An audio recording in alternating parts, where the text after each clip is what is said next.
Okay, in this video blog, I'm going to be providing a synthesis of 3 different articles. The first, which was provided by Teach Now, which was written by Antonia Darden from Loyola University, which is all about language, ideology, and power, and how those 3 things work together in any society. And then the second article is just a news article about Spanish in the U.S. education.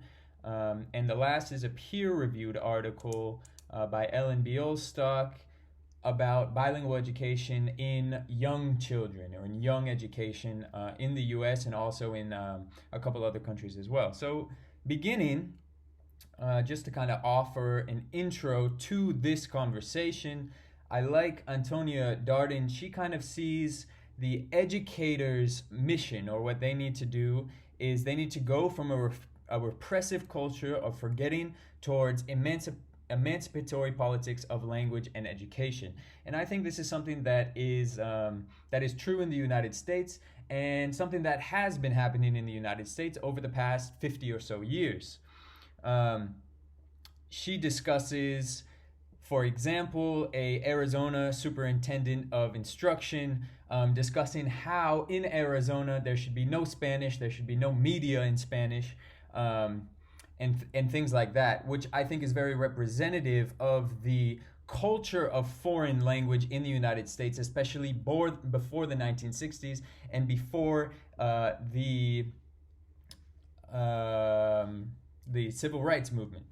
So my second article kind of just gives a historical foundation for foreign language in the United States and gives a bit of a comparison of bilingual people in the United States compared to bilingual people in Europe.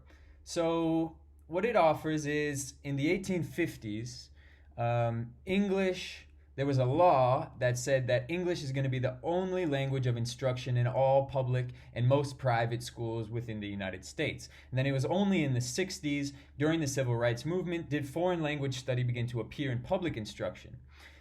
Today, only 20% of U.S. grade school students take a foreign language, and only 6% of schools in the United States are bilingual. So you can see those levels are still very low. However, the demand for Spanish is growing because the United States has the largest Spanish-speaking population out of any country in the world besides Mexico.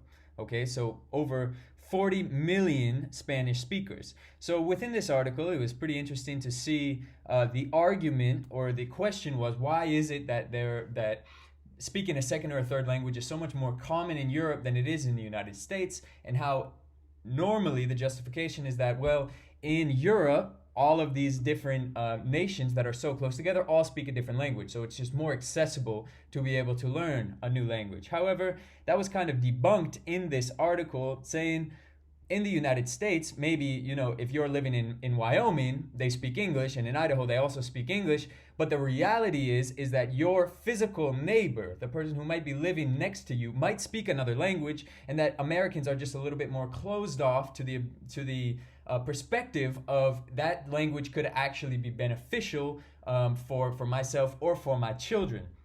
So then going over into my peer-reviewed article, it really discussed, what are the benefits or what are the challenges to a bilingual education at an early age for young children in schools. And what it really found was that, well, it's pretty hard to actually figure out what are the tangible benefits of a bilingual education, because there are so many things that an individual gains from being bilingual that aren't things that you can really record on paper.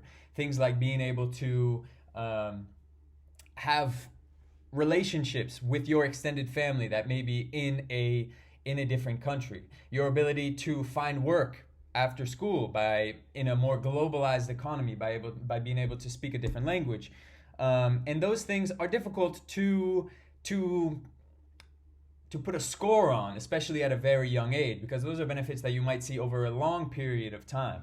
However, in conclusion, the article really states is that there are no measurable obstacles that exist in a bilingual education. There's no reason for students not to be enrolled in a bilingual education. It doesn't take away from their ability to do well in any of their core curriculum classes, and in many cases it actually improves their ability in their other classes. So there's a net benefit for all children to be learning a second language, to be engaged in that second language within the school day. Ultimately, because even if there's no difference between a traditional program and a bilingual program in the ways that students actually perform in their core curriculum, there's always this added benefit of being able to speak another language and the cognitive benefits that come with that.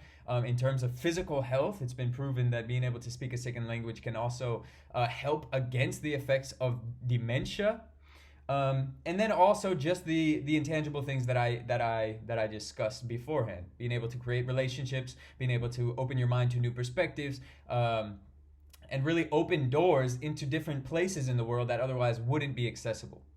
Just to kind of personalize this a little bit, in going back a little bit to the history of bilingual education in the United States, when I was in college, I had a teacher who was a ethnic study and history professor, and she really focused on Mexican-American immigration into the United States, and she was actually a Mexican-American person herself. So her father was Mexican, her mother was American, and she always told a story of her father never speaking Spanish in the house, because at the time, in the mid to late 20th century, it was very negative to be seen speaking Spanish in the community. Spanish was not something that was used in schooling. It was something that was only negative. And I think this comes from the ideology of the United States, of America first, of English first, and of the unwillingness to really meet in the middle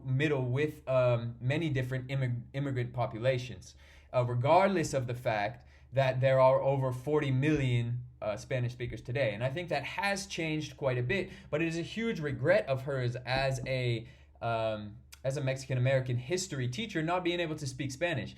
But her inability to speak Spanish is a result of the history that her and her family incurred in the United States as a result of the power dynamics happening between the white English society and the Latino society of the time.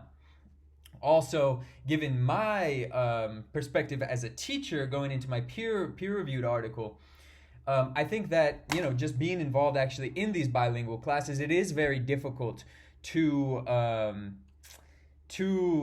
see tangible benefits on a day-to-day basis. Firstly, because within a bilingual classroom, there are so many different levels of language ability that it's hard to fit everybody into the same box. Because there are, for example, in my classrooms, there are students who come from Mexico when they're 8 or 9 years old, arrive in the United States not speaking any English, but speaking very good Spanish, and even maybe with the ability to write Spanish as well. Then there are students who are born in the United States to Mexican parents who also speak a little bit of Spanish, speak Spanish at home, but don't write, but don't have an ability to have any grammatical sense of how the language is written, of how the language is read, but they can speak. And then there are also American students whose parents want their students to be bilingual, so they're placed at a very young age into these bilingual classrooms, but with no previous knowledge of the language, no knowledge of the ability to read or write. So there are kind of these three different scenarios that could happen, and then within each one of those scenarios, the language ability it could be all over the place. It could be quite different. So it's very hard within one single classroom to have learners of the same ability, which makes it very difficult to test. What are we really looking for? What are the tangible results? However, in the end, I believe that the power dynamics are changing in the United States. It is becoming much, much more pursued to be able to speak Spanish, especially in the United States. And many parents are very open to allowing their American students into bilingual programs because they see the long-term benefit. And that is all for today.